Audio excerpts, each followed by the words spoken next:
नमस्कार दोस्तों, आप लोगों का फिर से स्वागत है आपके अपने चैनल OneExam.in पर।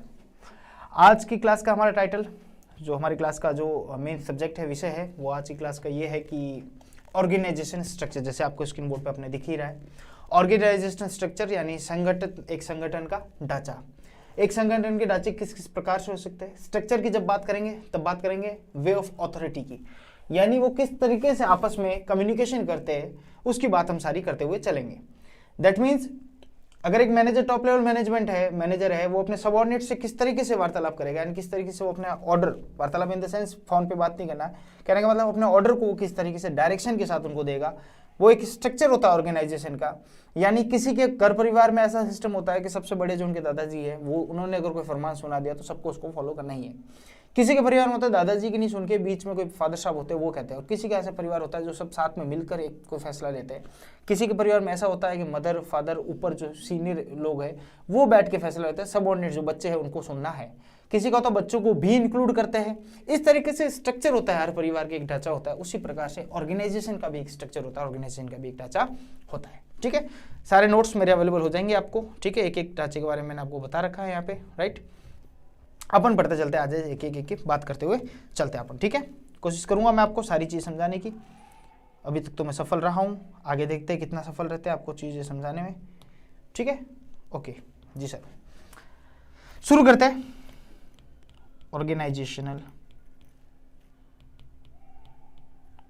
Structure, right. ऑर्गेनाइजेशनल स्ट्रक्चर की बात करते हैं आज की क्लास में अपन। ठीक है, क्या है ये स्पेसिफाइज करता है, ये स्पेसिफाइज करता है the various jobs, comma, task and it shows how the same are formally divided, grouped and coordinates। कहने का मतलब ये बताता है जितने भी टास्क है, जितने भी कार्य आप करने वाले, जितने भी जॉब्स है, जितने भी चीजें हैं, वो सब चीजों का आप किस तरीके से फॉर्मली, एक डिवीजन क्या है आपका, कौन कब का फैसला लेगा, किसके पास कितनी अथॉरिटी है, वो सारी की सारी बातें हमारे कहाँ पे होती है, वो हमारे होती है ऑर्गेनाइजेशन स्ट्रक्चर के ऊपर डिसाइड कर ली जाती है। पहले ही बता दी जाती है कि किसका कितना रोल रहने वाला है, किसका कितना सिस्टम होने वाला है। ठीक है, इट प्रोवाइड्स अप्रोप्रिएट फ्रेमवर्क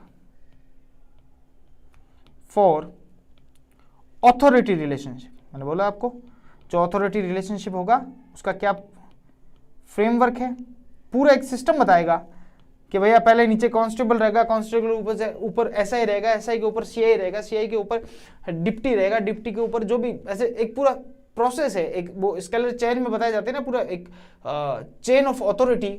तो वो चेन ऑफ अथॉरिटी आपको डिसाइड करना है। उसके साथ साथ आपको ये भी देखना सलाह मशवरा कौन करेगा, यानी आपके ऑर्गेनाइजेशन का ढांचा कैसा है। किसी भी परिवार में आप जाते हो तो उस परिवार में 3 दिन रुकोगे तो आपको पता चल जाएगा उस परिवार का ढांचा क्या है, मतलब उस परिवार के डिसीजन लेने के, उस परिवार की बात करने के, उस परिवार के सारे कार्य करने के ढांचे क्या है, उस परिवार में सिस्टम क्या है। आपको पता चल जाएगा कि कौन किससे सलाह मशवरा करके ही सारे डिसीजन लेता है या नहीं लेता है, राइट।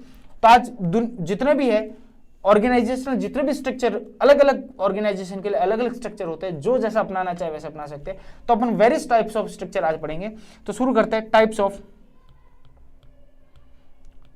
Organisational structure. कितने सारे स्ट्रक्चर है मार्केट में, उन स्ट्रक्चर की बात करते हुए चलेंगे और उनके टाइप्स को समझते हुए चलेंगे, एक एक का क्या रोल है। बहुत सिंपल है, बहुत सिंपल चैप्टर है, कोई चैप्टर अभी तक हार्ड नहीं आया है, तो आपको दिक्कत वाली बात नहीं है, समझ में आपको आ जाएगा। सबसे पहले आपके सामने है लाइन ऑर्गेनाइजेशन। कौन सा? Line organisational structure. ये क्या बोलता है? ये बोलता है it is the simplest form of organisational structure.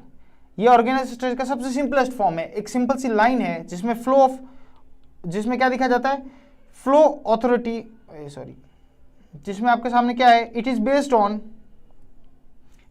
On scalar principle, जो स्केलर प्रिंसिपल हमने पढ़ा था, कहाँ पढ़ा था स्केलर प्रिंसिपल? जब मैंने फेयोल्स के प्रिंसिपल पढ़ रहे थे, उसके अंदर एक चैप्टर, उसके अंदर एक प्रिंसिपल उसका फेयोल्स का, एंटी फेयोल्स के 14 प्रिंसिपल में एक प्रिंसिपल ये भी है कि स्केलर चेन होना चाहिए, चेन ऑफ अथॉरिटी होना चाहिए। तो ये टोटली उसी के ऊपर बेस्ड है। एक लाइन, एक चेन ऑफ अथॉरिटी है जिसके ऊपर क्या है, हाईएस्ट टू लोवेस्ट। वहां पे क्या था स्केलर चेन में, हाईएस्ट टू लोवेस्ट का प्रिंसिपल था। वही प्रिंसिपल, वही लेवल का प्रिंसिपल यहाँ पे लागू होता है, यानी जो टॉप होगा वो नीचे सबऑर्डिनेट को बातें करेगा। जैसे फॉर एग्जांपल क्या है, एक एक का, ठीक है, ये आपको, मैं आपको इसके साथ साथ ये भी बताता चलता हूं, साथ ही साथ आपको मैं, एक सेकंड दीजिएगा मुझे, ठीक है।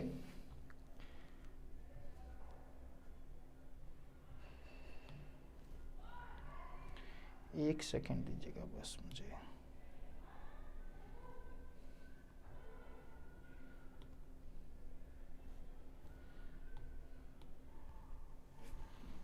जी,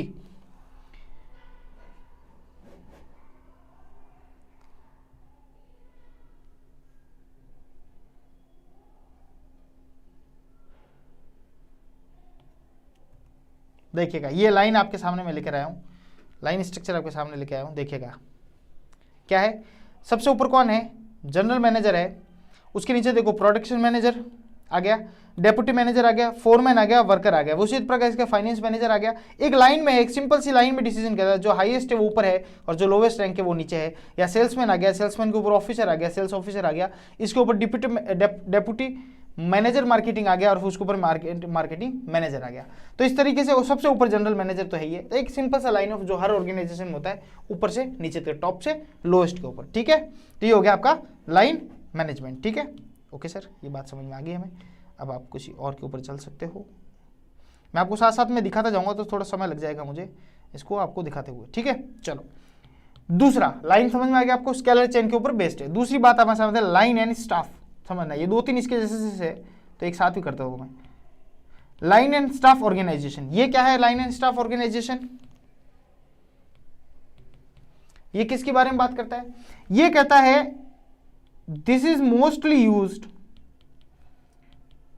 यूज्ड ऑर्गेनाइजेशन स्ट्रक्चर। ये सबसे ज्यादा यूज किया हुआ स्ट्रक्चर है। इसमें दो नाम आ गए, एक तो आ गया लाइन स्ट्रक्चर जो भी जस्ट अपन ऊपर पढ़ा, उसके साथ साथ क्या आ रहा है, एक आ रहा है स्टाफ ऑर्गेनाइजेशन, स्टाफ स्ट्रक्चर। यानी लाइन के साथ क्या आ रहा है, स्टाफ। ये दोनों का मिश्रण है इसके अंदर। क्या है, दोनों का मिश्रण, दोनों का कॉम्बिनेशन है। कैसे समझते हैं?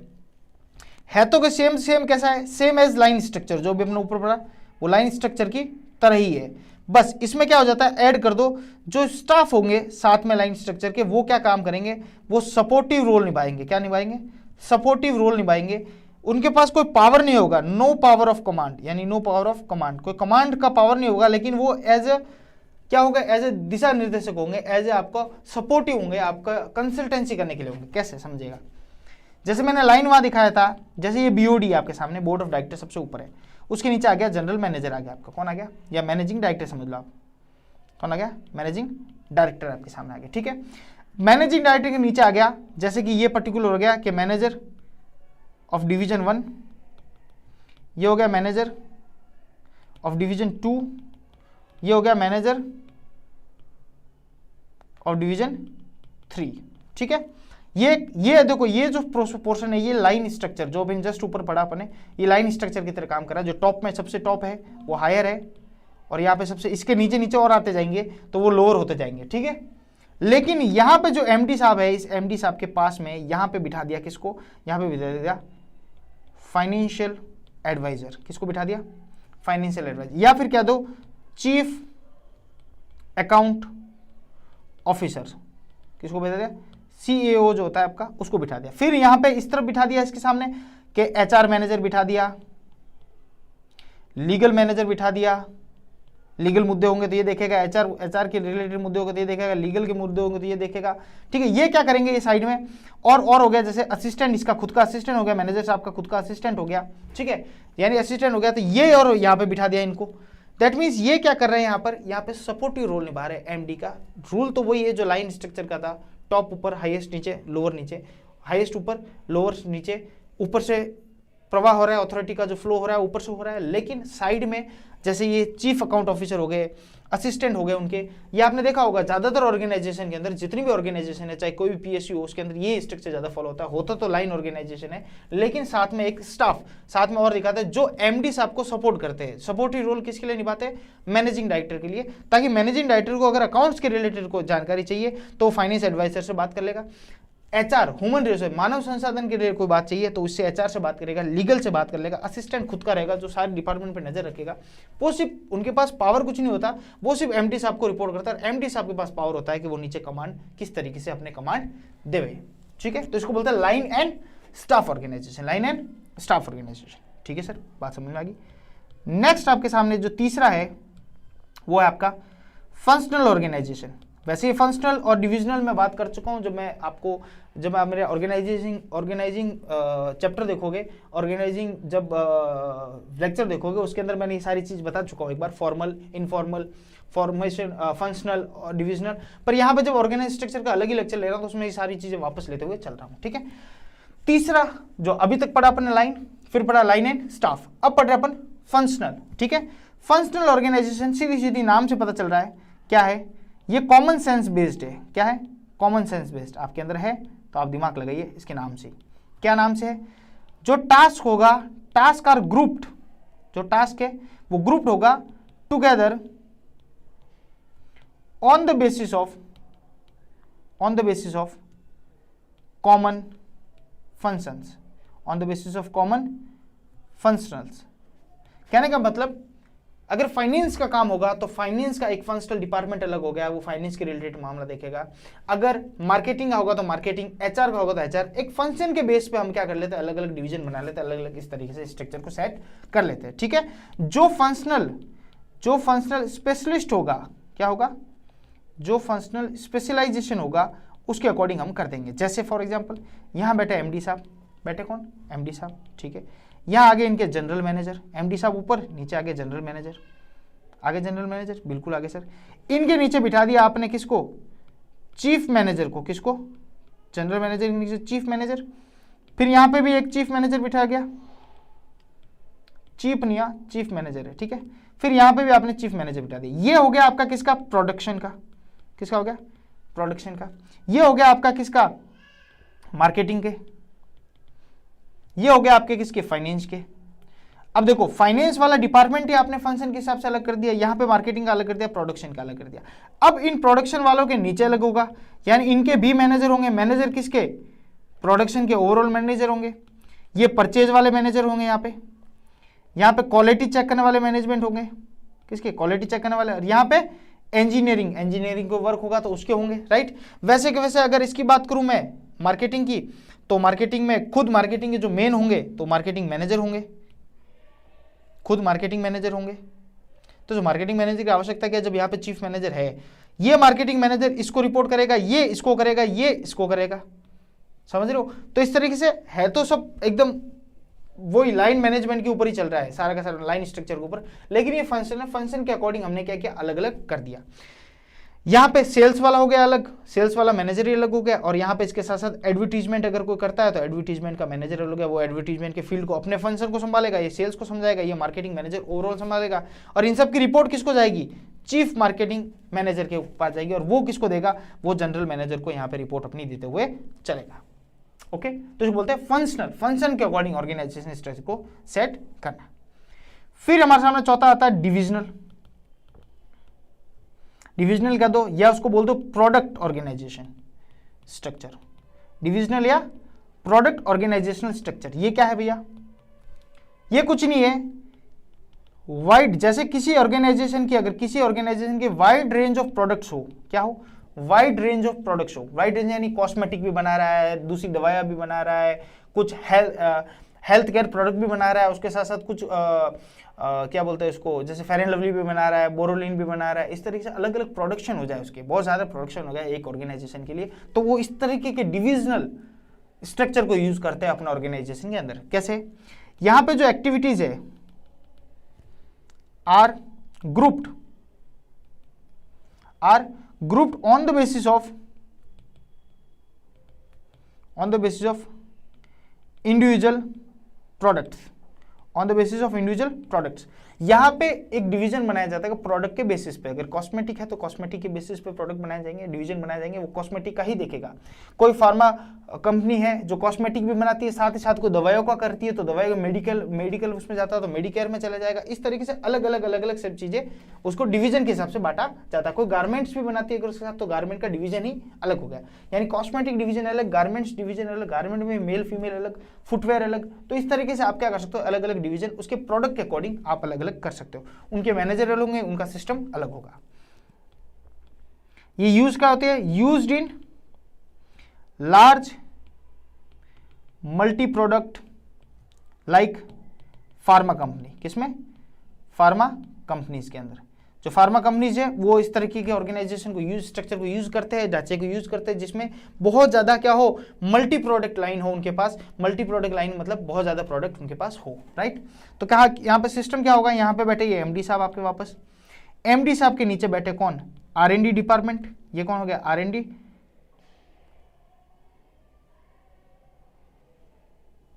डायरेक्टर हो गए, ठीक है। यहाँ पे बैठ गए आपके डायरेक्टर ऑफ फाइनेंस, ठीक है, डायरेक्टर ऑफ फाइनेंस बैठ गए, डायरेक्टर ऑफ R&D बैठ गए, फिर यहाँ पे बैठ गए आपके डायरेक्टर ऑफ HR, ठीक है। इन बड़े बड़े को इनको कर लेते हैं, सेंट्रलाइज कर लेते हैं। क्या करते हैं, सेंट्रलाइज, यानी इन डिपार्टमेंट को एमडी साहब के पास में रहते हैं। और यहाँ से एक जैसे ये आया और यहाँ पे आपके पास आ गया, यहाँ पे फिर बोल दिया, यहाँ बिठा दिया जनरल मैनेजर साहब को। किसको, जनरल मैनेजर ऑफ कॉस्मेटिक्स। यहाँ पे बिठा दिया जनरल मैनेजर ऑफ एंटीबॉडीज, कोई एंटीबायोटिक्स हो उसके लिए। यहाँ पे बिठा दिया जनरल मैनेजर ऑफ गारमेंट्स, क्योंकि यहाँ पे अपन ने क्या किया, ये जो अपन कार्य कर रहे हैं ये हो गया डिविजनल बेसिस। क्या हो गया, डिविजनल, यानी हर प्रोडक्ट के अकॉर्डिंग हम क्या कर रहे हैं, उनका डिवीजन ही अलग कर रहे हैं, डिवीजन अलग कर रहे हैं, दैट मींस उनको अलग ही उनका जनरल मैनेजर बिठा रहे हैं। इन तीनों का ओवरऑल जो रिसर्च एंड डेवलपमेंट टीम है वो ऊपर बैठी है, फाइनेंस की टीम ऊपर बैठी है और HR की टीम ऊपर बैठी है, लेकिन इन तीनों के डिपार्टमेंट अलग है, इनके जनरल मैनेजर अलग है। अब जैसे ये कॉस्मेटिक वाले भाई साहब है जनरल मैनेजर, इनके नीचे फिर आ गया कौन, इनके नीचे आ गया मैनेजर कौन सा, प्रोडक्शन का। इनके नीचे आ गया मैनेजर कौन से, सेल्स के, यानी मार्केटिंग वाले समझ लो, सेल्स के समझ लो। या मैनेजर फिर आगे इनके कौन से, अकाउंट्स के। या इनके अंदर नीचे फिर मैनेजर आ गए कौन से, HR के। अब ये HR का जो मैनेजर है ये यहाँ पे होने वाले HR की गतिविधियों को ध्यान रखेगा और ये बताएगा इनको यहाँ पर। अकाउंट्स का मैनेजर यहाँ पे होने वाली गतिविधि को और यहाँ बताएगा किसको, डायरेक्टर फाइनेंस को। पहले बताएगा जनरल मैनेजर को बताएगा, वो डायरेक्टर फाइनेंस को बता के बातें बताएगा कि हमारे यहाँ पे अकाउंट्स की ये स्थिति अभी है, और वो फिर MD साहब को यहाँ पे रिपोर्ट करेगा।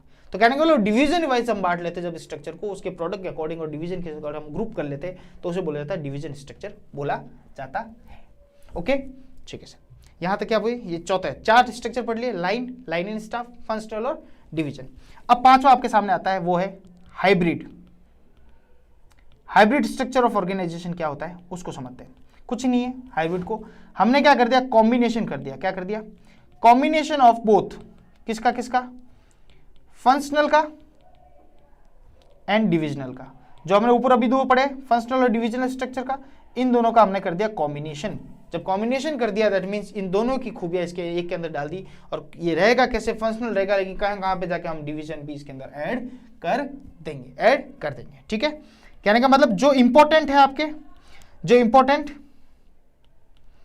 इंपॉर्टेंट फंक्शन है आपके ऑर्गेनाइजेशन के, जो सबसे ज्यादा मुख्य इंपॉर्टेंट है, जो ज़्यादा ही महत्व रखते हुए फंक्शन से आपके ऑर्गेनाइजेशन के, ठीक है, किसी भी प्रोडक्ट के, ईच प्रोडक्ट, उसको आप क्या कर दो, उसको डिसेंट्रलाइज कर दो। डिसेंट्रलाइज कर दो मतलब वो नीचे बांट दो, उनके डिवीजन के हिसाब से बांट दो उनको। जैसे कॉस्मेटिक का अगर मुझे लगता है इंपॉर्टेंट है फंक्शन ये कि मार्केटिंग नीचे लेवल पर ही होगी, वो खुद अपना देखेंगे तभी काम होगा, तो वो डिपार्टमेंट उसको दे दो कि भाई तुम्हारा डिसीजन खुद लो, ठीक है। डिसेंट्रलाइज कर दो अपने अथॉरिटी और पावर को। लेकिन कुछ ऐसे लगते हैं आपको, सम फंक्शन जो आपको लगते हैं भाई उनको नहीं देने, ऊपर से भी हम उसको संभाल सकते हैं, एक एक डिवीजन वाइज हम उसको नहीं बांटेंगे। जैसे कि कहाँ से, जैसे कि आपका फाइनेंस हो गया, जैसे कि आपका अकाउंटिंग हो गया। आपको लगता है अकाउंटिंग और फाइनेंस नीचे देने की आवश्यकता नहीं है, तो इन्हें क्या कर दो, इन्हें सेंट्रलाइज कर दो, हेडक्वार्टर पे सेंट्रलाइज कर दो। ये सारी चीज हेडक्वार्टर से देखी जाती है। ज़्यादातर ऑर्गेनाइजेशन में ऐसे होता है कि सारी चीज़ें नीचे देखी जाती है, लेकिन कुछ बड़ी बड़ी चीज़ें जैसे चाहे उसके अकाउंटिंग और फाइनेंस का काम हो, चाहे उसके लीगल का काम हो, वो सब कहाँ से होता है, हेडक्वार्टर से देखा जाता है। दैट मीन्स कुछ चीज़ें डिसेंट्रलाइज कर दो, कुछ चीज़ें सेंट्रलाइज कर दो। इसे बोला जाता है हाइब्रिड स्ट्रक्चर ऑफ ऑर्गेनाइजेशन, जिसमें फंक्शनल और डिविजनल दोनों का मिश्रण किया हुआ है। कैसे? ये बैठे प्रेसिडेंट साहब आपके ऊपर, प्रेसिडेंट कह दो, अलग अलग ऑर्गेनाइज, अलग अलग सारे एग्जाम्पल लूंगा मैं। प्रेसिडेंट हो गए, इनके अंडर में यहाँ पे हो गई अकाउंटिंग टीम जो हेड ऑफिस दिल्ली में बैठी है फॉर एग्जाम्पल, और यहाँ पे हो गया आपकी फाइनेंस की टीम, अकाउंटिंग के साथ फाइनेंस की टीम दिल्ली बैठी है। लेकिन नीचे यहाँ पे बैठ गए आपके वाइस प्रेसिडेंट साहब, कौन हो गए? ये हो गए आपके वाइस प्रेसिडेंट साहब हो गए। ये कैसे हो गए वाइस प्रेसिडेंट? ये हो गए ऑटो पार्ट्स को संभाल रहे हैं। ये किसको संभाल रहे हैं? ये संभाल रहे आपका इंजीनियरिंग, कोई और इंजीनियरिंग मटेरियल हो उसको संभाल रहे हैं आपका ऑर्गेनाइजेशन। इसी तरीके का एग्जांपल ले रहे हैं अपन। ये ऑटो पार्ट्स को संभाल रहे हैं, ये इंजीनियरिंग मैटर को संभाल रहे हैं। फिर इस वाइस प्रेसिडेंट के नीचे एक एचआर मैनेजर होगा, एक इनके नीचे मार्केटिंग मैनेजर होगा, इनके नीचे सेल्स मैनेजर होगा, राइट। यहां पे जाके मैंने क्या कह रहा है, यहां पे फिर मैंने इनको डिविजनल कर दिया और यहां पे डिसेंट्रलाइज कर दिया नीचे जाके। लेकिन ऊपर जब मैं यहां की बात करता हूं, जब प्रेसिडेंट और यहां की बात करता हूं ऊपर की, यहां पे मैंने सेंट्रलाइज रखा। दैट मींस इसके नीचे आके मैंने डिविजनल कर दिया, राइट। यहां पे आके मैंने क्या कर दिया? डिविजनल कर दिया। और यहां पे मैंने फिर रखा फंक्शनल रखा।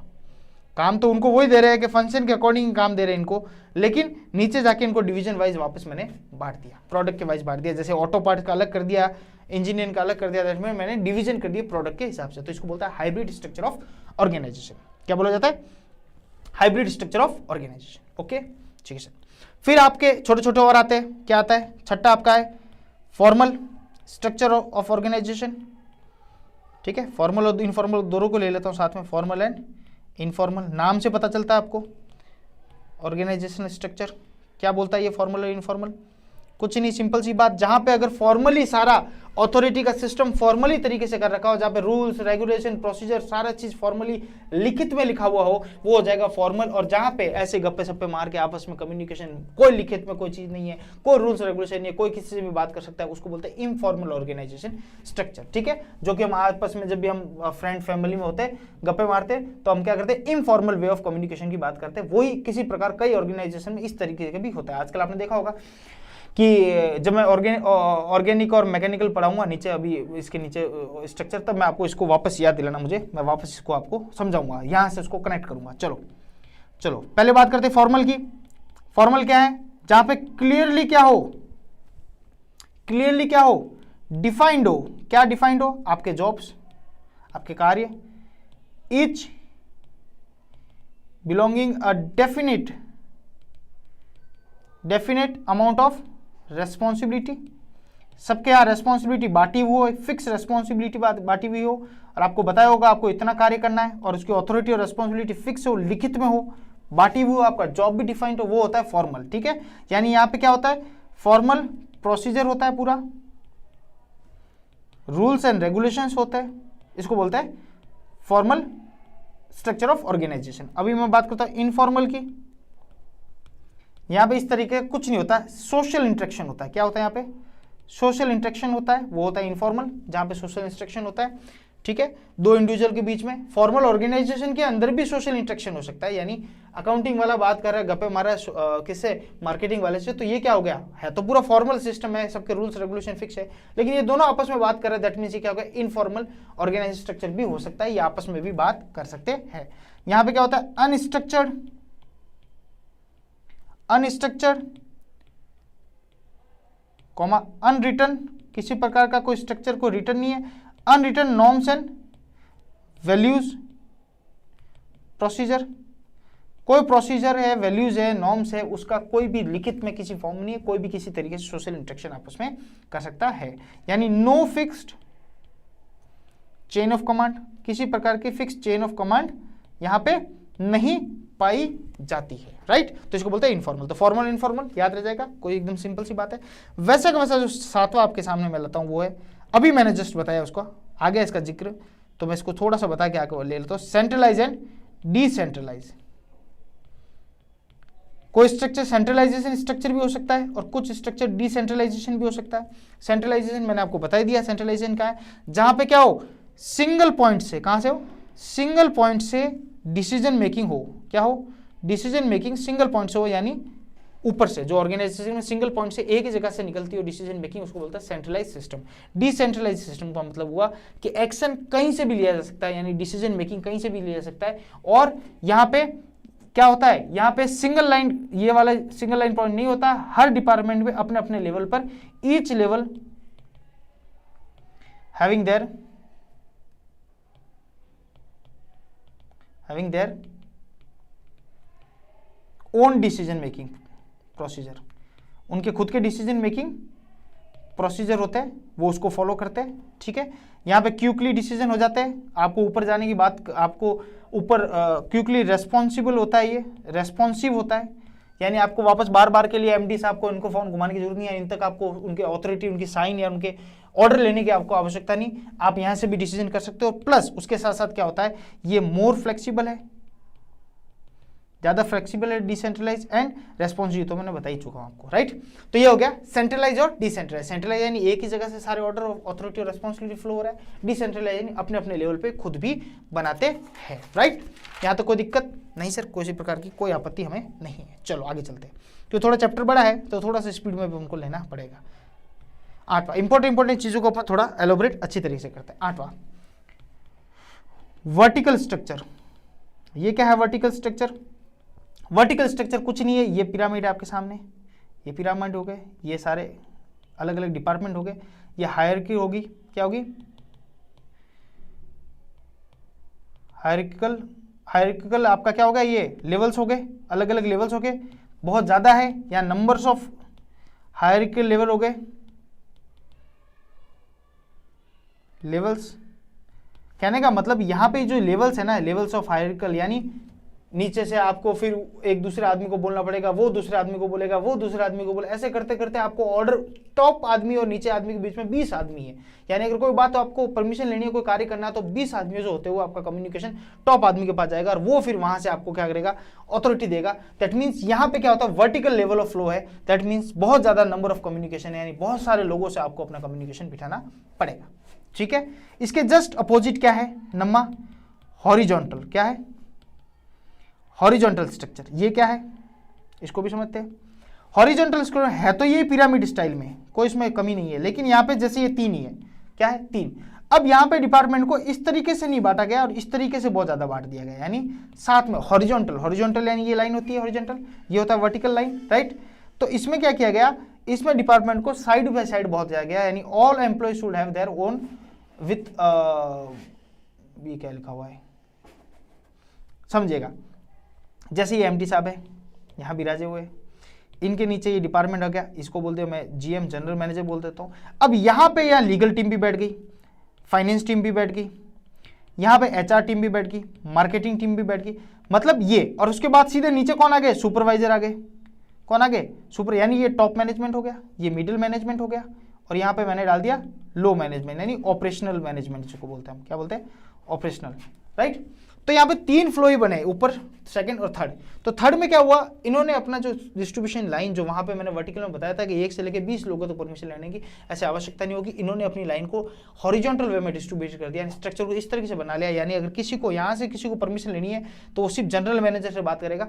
जनरल मैनेजर को लगता है कि भैया ये मुद्दा फाइनेंस का है, तो वो फाइनेंस वालों को फोन करके बुलाएगा कि भैया आओ और यहाँ पे मुद्दा सॉल्व करो और ये परमिशन आप दो, यानी ये यहाँ से यहाँ दिया इसने, फाइनेंस ने ओके किया तो जनरल मैनेजर सीधा एमडी साहब के पास पहुंचा देगा कि आपकी परमिशन की जरूरत है और ये मुद्दा हमारे सामने आ गया है।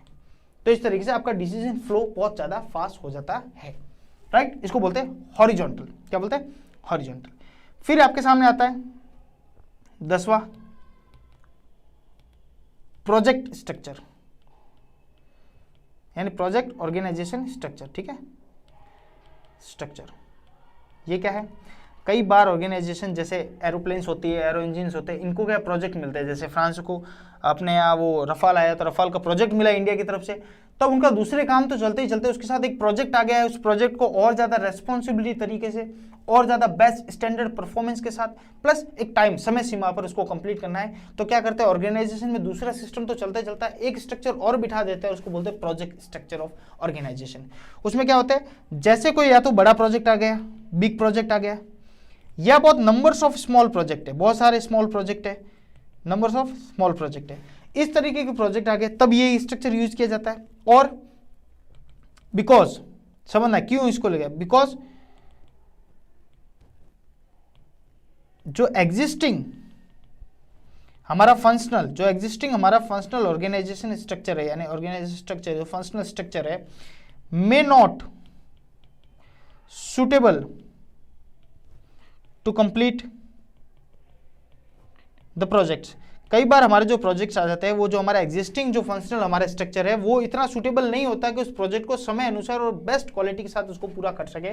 तो हम क्या करते हैं, एक नया स्ट्रक्चर सेटअप करते हैं, एक नया प्रोजेक्ट स्ट्रक्चर सेटअप करते हैं, और पर्टिकुलर प्रोजेक्ट के लिए हम करते हैं। क्यों? क्योंकि हमें यहाँ पे high set of standard of performance चाहिए। यहाँ पे परफॉर्मेंस भी स्टैंडर्ड बहुत हमें हाई चाहिए। ऐसी बात नहीं है कि हमें ऐसे करना है कि फटाफट काम निकालना है, ऐसा नहीं, क्योंकि बेस्ट ऑर्डर है, बेस्ट प्रोजेक्ट है, उसको कंप्लीट करके देना है। उसके साथ यहाँ पे क्या होता है, यहाँ पे होता है टाइम बाउंडेशन भी होता है। क्या होता है? टाइम बाउंडेशन भी होता है, समय सीमा भी होती है। तो उसको करते हुए हमें एक अलग से प्रोजेक्ट को पूरा लॉन्च करना पड़ता है। अच्छा, इसको हेड कौन करता है? ये हेडेड बाय होता है, हेडेड बाय प्रोजेक्ट मैनेजर। कौन हेड करता है इसको? प्रोजेक्ट मैनेजर साहब। ठीक है, तो आप ये समझेगा, वापस आपको यहाँ से समझाता हूँ। ये आपका जनरल मैनेजर साहब बैठे, यहाँ एमडी साहब से नहीं, जीएम से स्टार्ट कर लेते हैं। इनके अंडर में 2 प्रोजेक्ट आ गए, प्रोजेक्ट 1 और प्रोजेक्ट 2। प्रोजेक्ट 1 के नीचे यहाँ बिठा दिया आपने प्रोजेक्ट मैनेजर साहब को। किसको बिठा दिया? प्रोजेक्ट मैनेजर साहब को। अब इन प्रोजेक्ट मैनेजर के साहब नीचे बैठे हैं कौन? यहाँ बैठा है प्रोडक्शन मैनेजर बैठा है, यहाँ बैठा है सेल्स मैनेजर बैठा है आपका, यहाँ बैठा है आपका क्वालिटी चेक करने के लिए क्वालिटी मैनेजर बैठा है। ठीक है, यहाँ इंजीनियर मैनेजर बैठा है, इंजीनियर साहब बैठे हैं इंजीनियरिंग वर्क करने के लिए। एचआरएम के लिए बैठे हैं मैनेजर। ठीक है, यहाँ पे आपको एचआर के लिए, रिसर्च के लिए मैनेजर बैठे हैं। ठीक है, रिसर्च के लिए आदमी बैठे। तो इस तरीके के आप क्या हो सकते हैं, प्रोजेक्ट मैनेजर के अंडर में बहुत सारे मैनेजर भी बैठ जाते हैं। इसको बोलते हैं प्रोजेक्ट स्ट्रक्चर। पर्टिकुलर प्रोजेक्ट के लिए स्ट्रक्चर बनाया हुआ है। क्यों? कि high quality of standard performance चाहिए और प्लस टाइम का बाउंडेशन यहाँ पे होता है। और ये जो लोग है ना, ये लोग, इनको बोला जाता है टीम मेंबर। क्या बोला जाता है? Team members. क्या बोला जाता है? Team members. क्यों बोला जाता है? ये टीम मेंबर जो होते हैं ना, स्पेशल इनको इसी जॉब के लिए लाया गया जाता है और स्पेशलिस्ट होते हैं ये अपने काम में, इसलिए इसको टीम मेंबर। तो एक तो हो गया प्रोजेक्ट मैनेजर, उसके अंडर में आगे टीम मेंबर्स, और वो टीम मेंबर्स उसको दी जाती है ताकि ये प्रोजेक्ट वो पूरा कर ले समय अनुसार। जैसे काम पूरा, प्रोजेक्ट स्ट्रक्चर खत्म, वापस आ जाओ अपने पुराने जो भी एग्जिस्टिंग स्ट्रक्चर आपका चल रहा है ऑर्गेनाइजेशन के अंदर, उस पर आ जाओ। ओके, ठीक है सर, समझ में आया? बिल्कुल। अब आपके सामने 11 जो आ रहा है वो मैट्रिक्स। क्या आ रहा है? Matrix organisational structure. ये क्या है भैया? ये भी वापस कॉम्बिनेशन है। It combines 2 form of department, 2 form of departmentalisation. जैसे एक तो हो गया फंक्शनल और एक हो गया प्रोडक्ट। वही डिविजनल हो जो हमने पढ़ा था, डिविजनल फंक्शन का जो हाइब्रिड पढ़ा था हमने, उसी का अलग मुद्दा है। देखिएगा जरा, समझते इसको। अब यहाँ पे जो आपका एम्प्लॉय है ना, जो एम्प्लॉय आपके यहाँ नीचे काम करेगा ना, उसको 2 जगह से ऑर्डर लेने पड़ेंगे। एक तो लेना पड़ेगा प्रोजेक्ट मैनेजर से, वो जो कार्य बोलेगा, जो ऑर्डर देगा, उसको वो काम करना पड़ेगा। उसके साथ साथ इसको फंक्शनल मैनेजर से भी ऑर्डर लेना पड़ेगा। जो फंक्शनल एग्जिस्टिंग जो हमारा ऑर्गेनाइजेशन स्ट्रक्चर, संगठन का जो ढांचा है, वो फंक्शनल मैनेजर है, वो ऑर्डर देगा, वो भी लेना पड़ेगा। उसके साथ साथ ये प्रोजेक्ट जो हमारा चल रहा है, इसका जो प्रोजेक्ट मैनेजर है वो ऑर्डर देगा, उसको भी इसको सुनना पड़ेगा। यहाँ पे क्या होता है, यहाँ पे आपको पता हो तो हमारी break the unity of command, एक यूनिटी ऑफ कमांड का प्रिंसिपल था, सिद्धांत हेनरी फेयोल का, आपको याद हो तो, वो यहाँ पे ब्रेक हो जाता है। वहां पे बोला होता है हर एम्प्लॉय का एक ही बॉस होना चाहिए, एक से अधिक बॉस नहीं होना चाहिए। यहाँ पे उसके बॉस कितने हो गए? 2। मेरे 2 बाप। तो वो 2 बाप कौन? एक तो हो गया फंक्शनल मैनेजर, एक हो गया तुम्हारा कौन? Project manager. ठीक है, क्यों लेना पड़ता है? क्योंकि ये मैट्रिक्स ऑर्गेनाइजेशन है, इसमें फंक्शनल का भी कुछ रूल होगा नहीं। एक एम्प्लॉय 2 कार्य करेगा, नॉर्मल तरीके से भी करेगा। और इस प्रोजेक्ट में लगाया गया ये जो टीम लगाई गई थी ना अपन ने, ये जो टीम लगाई थी ना यहाँ पे, ये वाली टीम, तो ये टीम क्या करेगी? ये टीम दोनों काम करेगी, यानी नॉर्मल यहाँ पे भी काम करे, उसके साथ इस प्रोजेक्ट एक के ऊपर काम कर रही है, तो 2 ऑर्डर लेना पड़ेगा। इसको बोलते हैं मैट्रिक्स ऑर्गेनाइजेशन स्ट्रक्चर। क्या बोलते हैं? मैट्रिक्स, यानी इनका मिश्रण। ओके, कोई दिक्कत है? कोई परेशानी है? नहीं सर, कोई परेशानी नहीं। यह है अलग अलग सिस्टम है, अलग अलग स्ट्रक्चर है, तो क्या करें हम? ठीक है, देखिएगा, आपको बताता हूँ। ये बैठा एमडी साहब, यहाँ बैठे जीएम साहब, जनरल मैनेजर साहब। यहाँ आ गया आपका प्रोडक्शन मैनेजर। कौन आ गए? प्रोडक्शन मैनेजर साहब आ गए। यहाँ आ गए आपके एचआर मैनेजर साहब आ गए। यहाँ आ गए आपके फाइनेंस के मैनेजर साहब आ गए,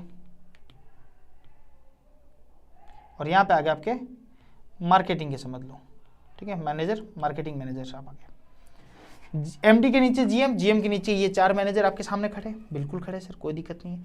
मार्केटिंग जो प्रोडक्शन मैनेजर है वो किसको देखेंगे, वो प्रोडक्शन को देखेंगे सर। ये वाले किसको देखेंगे, एचआर को देखेंगे। एचआर को किसको देंगे, एचआर। ये जो किन लोगों को देखेंगे, ये इन लोगों को देखेंगे, किनको, ये सारे प्रोडक्शन वाले, ये सब जितने भी सारे लोग हैं ना, इनको देखेंगे।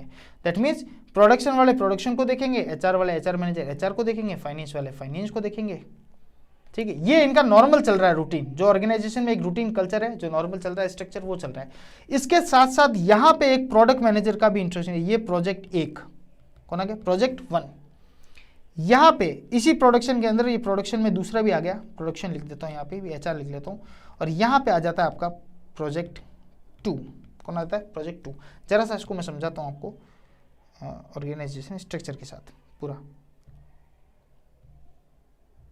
देखिएगा।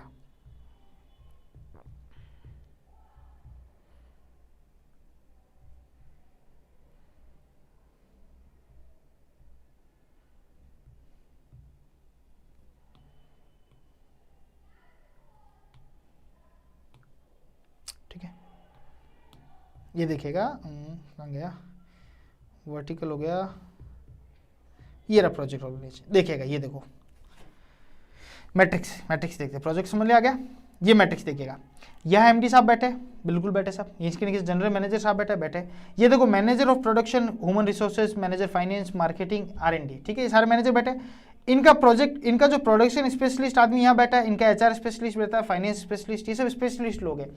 ये तो इनके तो कार्य कर ही कर रहे हैं, यानी इस फंक्शनल मैनेजर, ये जो है ये आपका कौन है, ये आपका फंक्शनल मैनेजर है। कौन है, फंक्शनल मैनेजर। इसके तो ऑर्डर ले रहे, इसके साथ साथ इसको प्रोजेक्ट मैनेजर जो यहाँ पे पर्टिकुलर प्रोजेक्ट पे लगा रखा है, इसका भी ऑर्डर साथ में लेना पड़ेगा। चाहे वो प्रोजेक्ट 1 के मैनेजर हो, चाहे वो प्रोजेक्ट 2 के हो। प्रोजेक्ट 2 के है तो दूसरे आदमी लेंगे, लेकिन उसको हमेशा 2 ऑर्डर लेने पड़ेंगे। उसके हमेशा मेरे 2-2 बाप वाला सीन हो जाएगा, और 2-2 बाप वाला सीन होते ही क्या हो जाएगा, गड़बड़ होगी, और हम एक ब्रेक करें, हम यूनिटी ऑफ कमांड वाला हमारा जो सिद्धांत है उसको यहाँ पे ब्रेक करें। हाँ सर, तो ब्रेक कर रहे तो सर आप स्ट्रक्चर कैसे चल सकता है, ये स्ट्रक्चर की बात कर रहे हैं कि हर ऑर्गेनाइजेशन में किस किस तरीके के स्ट्रक्चर होते हैं, कौन क्या अपनाता है, क्या नहीं अपनाता, अपन को क्या मतलब, अपने अपने स्ट्रक्चर के हिसाब से, अपने अपने ऑर्गेनाइजेशन के हिसाब से वो स्ट्रक्चर को अपनाते हैं। ठीक है, चलो अब आपके सामने आता है 12वां स्ट्रक्चर, वो है वर्चुअल ऑर्गेनाइजेशन। ये बड़ा अच्छा है, वर्चुअल ऑर्गेनाइजेशनल स्ट्रक्चर। ये क्या है भैया, वर्चुअल, नाम से पता चला वर्चुअल, यानी कोई सिस्टम नहीं। इसको दूसरा नाम भी बोलते हैं, इसको बोलते हैं नेटवर्क स्ट्रक्चर। क्या बोलते हैं इसको, नेटवर्क स्ट्रक्चर बोलते हैं। क्या कार्य करता है ये क्या करता है, जैसे इसको लोगों की जरूरत हो, जैसे कि ये काम है, ये सेंट्रलाइज, ये सेंट्रल है इसका, ठीक है, ये सेंट्रल है, यहाँ पे कार्य हो रहा है इसका, जो भी ऑर्गेनाइजेशन का काम हो रहा है। अब जैसे इसको एचआर की जरूरत पड़ी, तो इसने क्या किया, बाहर बैठी किसी एजेंसी को, एचआर वाले को बोला, एजेंसी एचआर एजेंसी है, उस एजेंसी को बोला कि मुझे लोगों की जरूरत है, तू भैया अपने यहाँ पे लोग ढूंढ, मतलब अच्छे अच्छे लोग पूरे दुनिया भर में ढूंढ, और मुझे दे, तेरे इसके बदले में तेरे को पैसा दे। मतलब ये क्या करते हैं, ये दूसरे वर्ल्ड में किसी भी तरह दूसरी ऑर्गेनाइजेशन या एजेंसी के साथ मिलकर, उनके साथ कोलैबोरेशन करके वो क्या करते हैं, उनसे कार्य को डिवाइड करते हैं, और ये ज्यादातर बाहर से काम करवाते हैं। बाहर से मतलब वर्ल्ड में किसी ऑर्गेनाइजेशन के, जैसे ये एचआर एजेंसी थी यूएसए की, तो यूएसए को बोला कि भैया तू एक काम कर, यूनाइटेड स्टेट ऑफ अमेरिका में बोला कोई एजेंसी थी, तू मुझे अच्छे अच्छे आदमी ढूंढ के दे। इसका एक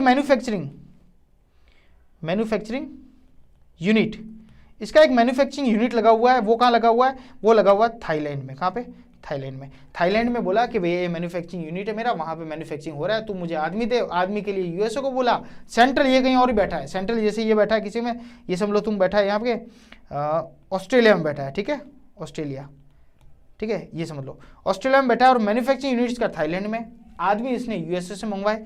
एक मैन्युफैक्चरिंग यूनिट, वही मैन्युफैक्चरिंग यूनिट इसका कहाँ पे है, इंडिया में है, ठीक है, इंडिया में। और उसके साथ साथ डिस्ट्रीब्यूशन जो चैनल है इसका, यानी डिस्ट्रीब्यूशन पूरा सिस्टम जो है, डिस्ट्रीब्यूशन कंपनी इसकी समझ लो, जो डिस्ट्रीब्यूट करती है इसके माल को, वो बैठी है जापान में। वो है जापान की कंपनी, यानी जापान की एजेंसी समझ लो, जापान की कोई कंपनी समझ लो। तो इस तरीके से अपने काम को जो वर्चुअली इधर उधर बांटता है, उसको बोलते हैं वर्चुअल ऑर्गेनाइजेशन स्ट्रक्चर स्टाइल बोलते हैं, नेटवर्क बोलते हैं जिसको। ये ज्यादातर किसके द्वारा करते हैं, ये ज्यादा इंटरनेट टेक्नोलॉजी के द्वारा क्या करते हैं, यही होता है, ज्यादातर होता है। जैसे जापान में कई कंपनियां हैं जिनको एचआर की रिक्वायरमेंट भारत से होती है, तो एचआर उनकी कंपनी यहाँ पे एचआर कई ऑर्गेनाइज एजेंसियां है जो उनको यहाँ से लोगों को प्रोवाइड करवाती है और उनसे पैसा लेती है, कमीशन जो भी उनका फीस होता है वो लेती है, राइट। तो इसे बोलता है वर्चुअल ऑर्गेनाइजेशन या नेटवर्क ऑर्गेनाइजेशन। फिर आपके सामने 13वां आता है, वो है boundaryless organisation structure. Boundaryless organisation structure क्या बोलता है उसको समझते हैं। नाम से पता चला होगा, बाउंड्रीलेस यानी किसी प्रकार की कोई बाउंड्री नहीं। ये सबसे पहले किसने किया था? ये जनरल इलेक्ट्रिक करके एक कंपनी है। कौन सी? जनरल इलेक्ट्रिक्स, जिसका चेयरमैन है कि था वेल्स। जैक वेल्स ने ये सबसे पहले इनोग्रेट किया था बाउंड्रीलेस ऑर्गेनाइजेशन स्ट्रक्चर को। इसमें क्या बोला था इसने, ये जो कंपनी है, जो जनरल इलेक्ट्रिक्स है, ये तुम्हारी कंपनी, ये जैसे हेल्थ केयर प्रोडक्ट बनाती है, ठीक है, जो भी टेक्नोलॉजी इलेक्ट्रिक प्रोडक्ट होता है, जैसे है ना जो लाइट से चलने वाले प्रोडक्ट वो सारे, ठीक है, पावर जनरेशन हो गए, इस तरह की ये कंपनी है, ठीक है। इसने सबसे पहले इसको इनोग्रेट किया, इसको पहले बताया ये होता क्या है, और इसने बोला कि सबसे पहला काम तो करो, रिमूव कर दो तुम। क्या रिमूव करो? तुम्हारे चाहे इंटरनल हो चाहे तुम्हारे एक्सटर्नल हो, हॉरिजॉन्टल हो या वर्टिकल हो, जितने भी ये बाधाएं हैं तुम्हारी, ये बाउंड्रीज है, इन बाउंड्रीज को रिमूव कर दो, इन बाउंड्रीज को रिमूव कर दो, यानी एक्सटर्नल इंटरनल एक्सटर्नल सब रिमूव कर दो, और खुला कम्युनिकेशन होना चाहिए, बाउंड्रीलेस, विदाउट एनी बाउंड्री। क्या होना चाहिए? कम्युनिकेशन होना चाहिए। दैट मीन्स आपस में कोई किसी को कोई बात हो तो वो कर सकता है। जब आप इंटरनल रेस्ट करोगे तो एमडी साहब नीचे बैठे सुपरवाइजर से बात कर सकता है, सुपरवाइजर अपने एमडी से बात कर सकता है।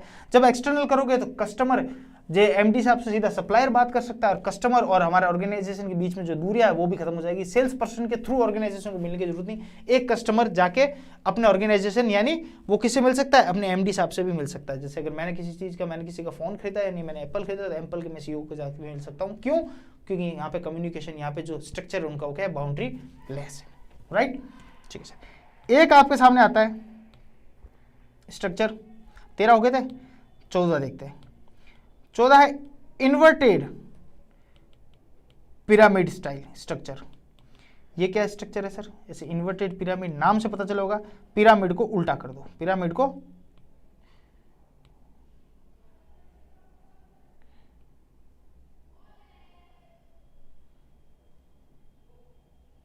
ये पिरामिड को उल्टा कर दिया मैंने, ठीक है। यानी यहां पे ये लाइनें खींच ली, सबसे ऊपर यहां पे तो बिठा दिया इन्होंने कस्टमर को, यानी कस्टमर हमारा माई बाप, कस्टमर सबसे टॉप पे मोस्ट इंपॉर्टेंट पर्सन इसको बना दिया, मोस्ट इंपॉर्टेंट रोल कह दिया। ऐसा भी स्ट्रक्चर होता है जहां कस्टमर को सबसे ज्यादा इंपॉर्टेंट रोल दिया जाता है, तो ये बोलता है हमारे इससे कस्टमर जो बोलेगा वो हम वो करेंगे, ठीक है। दूसरा, यहां पे जो भी फ्रंट लाइन वर्कर हो, फ्रंट लाइन कौन से? जो कस्टमर के हेल्प डेस्क हो गया, कस्टमर को जो सुझाव देते हैं, कस्टमर के जो सेल्स पर्सन हो गए, उनको दूसरा पावर है, यानी कस्टमर उनसे बात करेगा, वो नीचे बोलेगा कस्टमर को क्या चाहिए, वो नीचे किसको बोलेगा? वो नीचे बोलेगा जो भी इनका सपोर्टिव स्टाफ होगा। कौन होगा? इन लोगों का सपोर्टिव स्टाफ उसको बोलेगा। फिर नीचे जाके यहाँ पे बैठे सीईओ साहब बैठे, तुम्हारे चीफ एग्जीक्यूटिव ऑफिसर बैठे, इनको सबसे नीचे वाली जगह दी है। ये जो बात बोले आपको फॉलो करना है, जस्ट उल्टा कर दिया, यानी फंक्शनल का जस्ट अपोजिट कर दिया, यानी जो वो बोले उसको आपको पूरा करना है। इसको बोलते हैं इन्वर्टेड पिरामिड, पिरामिड को उल्टा कर दो, ठीक है, कोई दिक्कत नहीं है, सबसे इजी है। 15 आपके सामने आता है टास्क फोर्स। क्या है? Task force. ये क्या है टास्क फोर्स? ये एक तरीके से टेम्परेरी स्ट्रक्चर है, कंप्राइजिंग ऑफ स्पेशलाइजेशन या specialist from different functional department to accomplish specific job. Task force नहीं होता क्या? आपने देखा होगा ना मूवीज में, ठीक है, या कोई स्पेसिफिक जॉब हो या कोई कॉम्प्लेक्स जॉब हो, ठीक है, होता है ना, टास्क फोर्स को बुलाते हैं हम। कभी ऐसी स्थिति हो जाए कि जहां आतंकवादी ज्यादा हो गए, बहुत ज्यादा क्रिटिकल मामला हो गया, तो पुलिस हट जाती है, टास्क फोर्स को बुलाती है। तो वैसे ऑर्गेनाइजेशन में टास्क फोर्स वाला सिस्टम रख सकते हैं। उस स्ट्रक्चर में क्या होता है, जब भी ऐसी कोई कॉम्प्लेक्स सिचुएशन आ जाए या कोई स्पेसिफिक जॉब आ जाए, तो अलग अलग फंक्शनल से स्पेशलिस्ट उनको इकट्ठा कर करके लाया जाए। जैसे प्रोजेक्ट मैनेजर में हमने देखा था प्रोजेक्ट में कि प्रोजेक्ट के लिए भी स्पेशलिस्ट टीम लाई जाती है, वैसे वैसे टास्क फोर्स में बेस्ट लोगों को लाया जाता है और इस पर्टिकुलर टास्क को कंप्लीट कराया जाता है, या फिर कॉम्प्लेक्स टास्क को, जो थोड़ा मुश्किल टास्क है, उसको कंप्लीट कराया जाता है। उसको बोला जाता है टास्क फोर्स स्ट्रक्चर, जो कि क्या होता है, टेम्परेरी इन नेचर होता है, फिक्स नहीं होता। जरूरत हो तो उसको बुलाया जाए, अदरवाइज इसको बुलाया नहीं जाता। और सबसे लास्ट 16वां हमारे सामने है, वो है मैकेनिस्टिक एंड ऑर्गेनिक स्ट्रक्चर। ये क्या है? Mechanistic and organic. ऑर्गेनिक तो सर खेती सुना था, ऑर्गेनिक स्ट्रक्चर क्या है समझाता हूं मैं।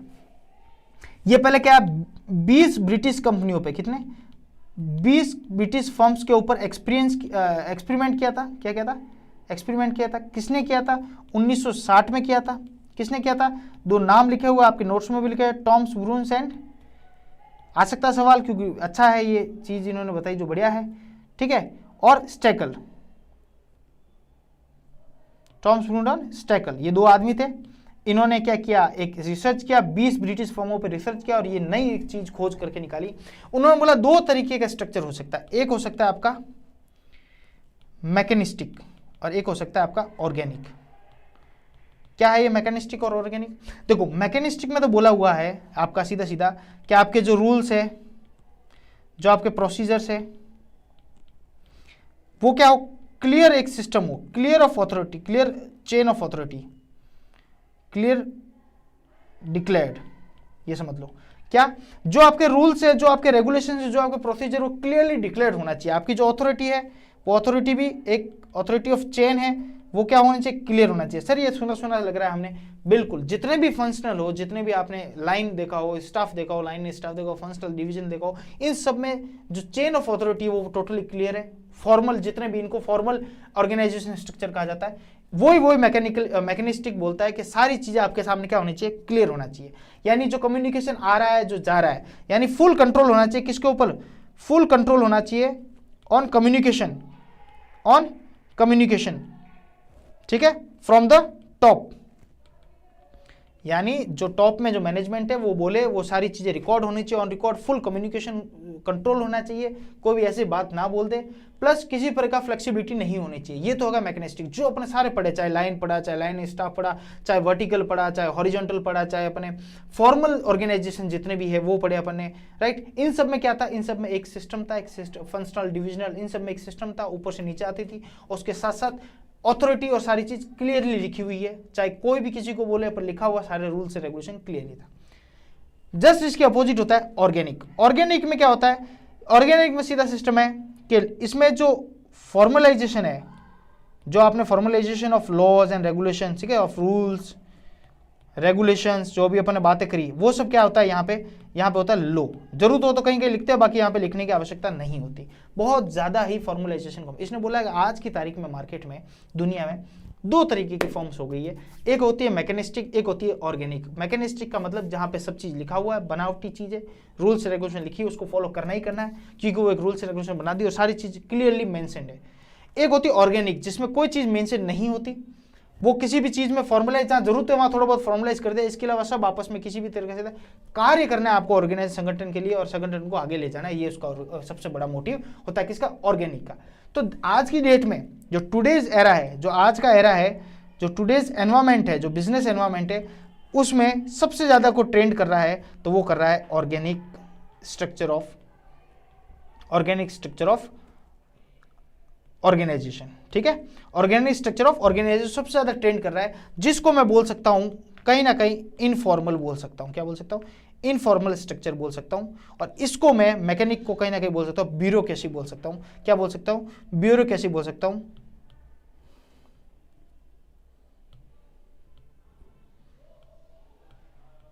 इसको बोल सकते हो ब्यूरोक्रेसी। जो आपको ब्यूरोक्रेसी में रूल्स रेगुलेशन, जो पुलिस डिपार्टमेंट, जो भी जितने एडमिनिस्ट्रेटिव जितने भी है ना, उसमें से रूल आता है, वो मैकेनिस्टिक कह सकता हूँ। और ऑर्गेनिक की जब मैं बात करूँ तो उसको इनफॉर्मल कह सकता हूँ। उसको मैं या क्या कह सकता हूँ, क्या, या उसको मैं कह सकता हूँ बाउंड्री लेस। क्या बोल सकता हूँ? Boundary less. जो हमने पढ़ा था boundary less structure of organisation, वो इसका दूसरा नाम हो सकता है। तो इसने बोला दो तरीके के सिस्टम हो गए। इतनी सारी बातें की आपने, 14-15 जो पढ़े उसमें सीधी बात है, एक होता है मैकेनिस्टिक, एक होता है ऑर्गेनिक, राइट। तो इस तरीके से ऑर्गेनाइजेशन स्ट्रक्चर पढ़े आज हमने। सारे तरीके की दुनिया में कितने प्रकार के स्ट्रक्चर होते हैं, सारी बातें आज हमने की है। आई होप थोड़ी क्लास मैंने फास्ट ली थी क्योंकि चैप्टर थोड़ा बड़ा था, बट बातें बहुत ईजी है, और जो बातें मैंने बोली वो सारी नोट्स में आपके लिए अवेलेबल है। बहुत बहुत धन्यवाद। क्लास 1 एग्जाम .in से जुड़े रहने के लिए। और जो मैं आई होप जो मैं पढ़ा रहा हूँ वो आपके काम आ रहा होगा, जो मैं चीज़ बता रहा हूँ वो आपके लिए यूजफुल रही होगी। और ये सारी की सारी चीज़ें आज की क्लास में नोट्स को सामने रखना, मेरी क्लास को वापस देखना, आपको बहुत ज़्यादा बेनिफिशियल रहेगी। ऑर्गेनाइज स्ट्रक्चर यहाँ पे खत्म, कहीं से भी सवाल आएगा इसके बाद नहीं आएगा। बहुत बहुत धन्यवाद, मिलते हैं अगली क्लास में अगले किसी टाइटल के साथ।